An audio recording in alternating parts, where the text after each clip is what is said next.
The old proverb tells us that you can lead a horse to water, but you can't make it drink. But what if you could?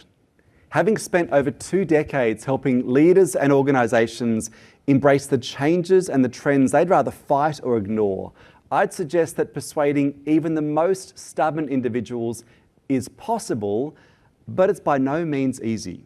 Now, whether you're hoping to get a client to embrace a new product or proposal, trying to encourage your team to keep pace in fast-moving times, or hey, maybe you need to influence up and get your superiors on board with a new initiative, you and I are in the business of changing minds every single day. In fact, research suggests that we spend 40% of our professional lives trying to sway the decisions and the thinking of others. That's 24 minutes out of every working hour.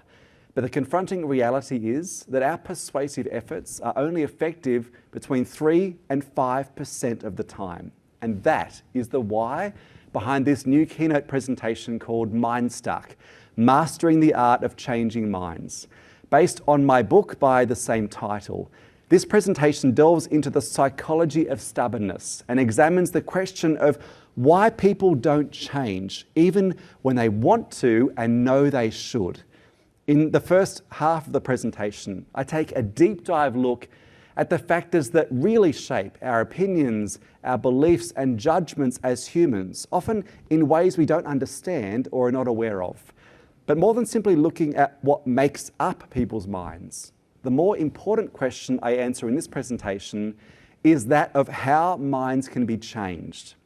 The inconvenient truth is that many of the conventional persuasion techniques that we have been taught are not only ineffective, but often counterproductive in modern times. We all know how exasperating it can be when even our most logical arguments and evidence-based appeals are met with fierce resistance. The problem is that most of us are using 19th and 20th century tactics to try and change 21st century minds, and we're wondering why it's not working. What we need is an overhaul in our understanding of what it really takes to move others based on the latest discoveries in neuroscience and behavioural psychology. Now, while this might all sound pretty weighty and academic, my approach to this topic is anything but. Like any of my keynote presentations, this session is fast-paced, it is high energy, it is super honest, and above all else, it's intensely practical. Audience members will leave this presentation with a toolkit of actionable insights for mastering the art of persuasion without resorting to coercion.